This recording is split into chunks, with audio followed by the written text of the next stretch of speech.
नमस्कार, स्वागत है आपका हमारे चैनल में और मैं रानी गुप्ता आपके साथ। महाराष्ट्र चुनावों को लेकर के जो रुझान है वो सामने आ रहे हैं और धीरे धीरे अगर हम बात यहां पर महायुति की करें बीजेपी के नेतृत्व वाली, तो सीधे तौर पर यहां पर जो प्रदर्शन है वो काफी ज्यादा अच्छा देखने को मिल रहा है। तो वहीं अभी रुझानों में ही महाविकास अघाड़ी काफी ज्यादा पिछड़ी हुई दिखाई दे रही है, यानी कि राहुल गांधी, शरद पवार और जो उद्धव ठाकरे की जोड़ी है वो पूरी तरीके से फेल होती हुई यहां पर दिखाई दे रही है। इसके अलावा आप देखेंगे यहां पर ये जो है इलेक्शन कमीशन ऑफ इंडिया की ऑफिशियल वेबसाइट है, इसके अकॉर्डिंग अगर हम देखें तो यहां पर आप देख सकते हैं कि बीजेपी सबसे ज्यादा सीटों के साथ लीड कर रही है। यहां पर जो बीजेपी की सीटें हैं वो 100 है, यानी कि बीजेपी ने सेंचुरी मार दी है इलेक्शन कमीशन की वेबसाइट के मुताबिक। इसके अलावा बात अगर हम शिंदे गुट की शिवसेना की करें, हालांकि इसको असली शिवसेना करार दिया जाता है और इनका जो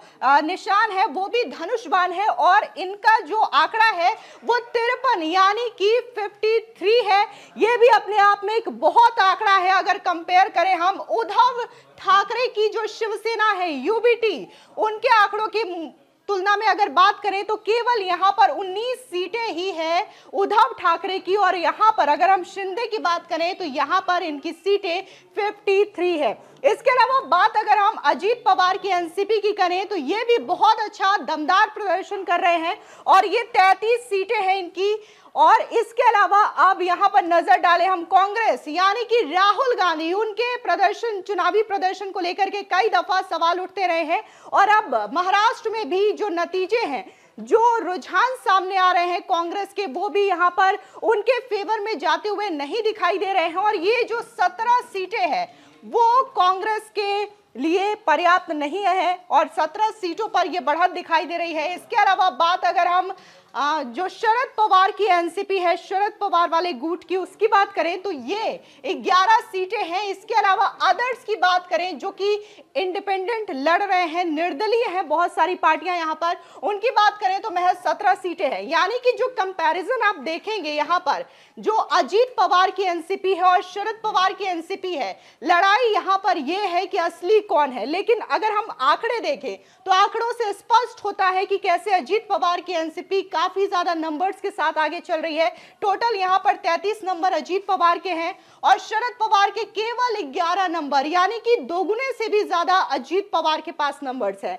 अब अगर हम शिवसेना की बात करते हैं तो शिवसेना भी आप देखेंगे यहां पर जो शिंदे गुट की शिवसेना है वो 53 है और उद्धव गुट की जो शिवसेना है 19, यानी कि ये भी दोगुने के आंकड़े के साथ आगे चल रहे हैं। और ये टोटल चीजें दिखाती हैं कि अगर हम बात शिवसेना की करें या फिर जो एनसीपी की है तो वो अजीत पवार की एनसीपी आगे चल रही है और शिंदे गुट की शिवसेना आगे चल रही है। अब ये देखिए, मैं कह रही हूं कि नंबर जो है अपने आप अचानक से बढ़ते जा रहे हैं और जो आंकड़े हैं वो धीरे धीरे एक बार फिर से बीजेपी के फेवर में दिखाई दे रहे हैं और बीजेपी एक बार फिर से 109 पे आ चुकी है, यानी कि 109 सीटों पर फिर से बीजेपी लीड कर रही है। इसके अलावा जो शिंदे गुट की शिवसेना है इनके नंबर्स भी बढ़ गए हैं 56, यानी कि 56 नंबर्स हो चुके हैं। और वहीं अजीत पवार के एनसीपी की करें तो 34 नंबर्स हैं। और अगर हम कांग्रेस पार्टी की बात करें तो हालांकि कांग्रेस अपने आप को सबसे बड़ी पार्टी करार दे रही थी, लेकिन यहां पर उनकी महज 19 नंबर ही यहां पर दिख रहे हैं, 19 सीटों पर इनकी लीडिंग दिख रही है। अब बात अगर हम उद्धव ठाकरे की करें तो उद्धव ठाकरे की जो शिवसेना यूबीटी है वो महज 19 सीटों पर ही आगे दिखाई दे रही है, यानी कि कंपैरिजन साफ देख सकते हैं आप कि यहां पर उद्धव ठाकरे काफी ज्यादा पीछे हैं। अब यहां पर शरद पवार की करें तो अभी भी ये 11 नंबर पर ही रुके हुए हैं। अब ये देखिए, ये जो नंबर्स हैं वो फिर से एक बार बढ़ चुके हैं और 111 कहीं ना कहीं शुभ नंबर भी कहा जाता है, 111 का ये नंबर है और बीजेपी यहां पर आगे आ चुकी है। और टोटल अगर हम नंबर देखें तो यहां पर 200 का आंकड़ा महायुति क्रॉस कर चुकी है, यानी कि जो प्रचंड बहुमत होता है, जादुई नंबर होता है, वो यहां पर महायुति ने क्रॉस कर दिया है। और सीधे तौर पर जो आंकड़ा है 288 विधानसभा सीट वाली, यहां पर 145 का बहुमत का आंकड़ा है, लेकिन अगर आप बहुमत के आंकड़े को देखें 145, लेकिन यहां पर महायुति सीधे तौर पर 200 सीटें अब लीड कर रही है। 200 सीट अपने आप में महायुति के लिए एक बहुत बड़े नंबर के तौर पर देखा जा रहा है और एमवीए कहीं ज्यादा पीछे है। अगर हम एमवीए की बात करें तो महज 70 सीट जो है, 70 से 75, वो एमवीए के खाते में दिखाई दे रही है। यानी कि जो राहुल गांधी, शरद पवार, उद्धव ठाकरे को लेकर के दावा किया जा रहा था कि इनकी आंधी चल रही है, इनकी सुनामी चल रही है, वो पूरी तरीके से ध्वस्त हो चुकी है। और अगर महाराष्ट्र में किसी का सिक्का जमा हुआ दिखाई दे रहा है तो वो है बीजेपी के नेतृत्व वाली महायुति का जो सिक्का है वो दिखाई दे रहा है, क्योंकि जो आंकड़े हैं, डबल सेंचुरी यहां पर महायुति ने क्रॉस कर दिया है। अगर हम इलेक्शन कमीशन की जो ऑफिशियल वेबसाइट है इसके मुताबिक अगर हम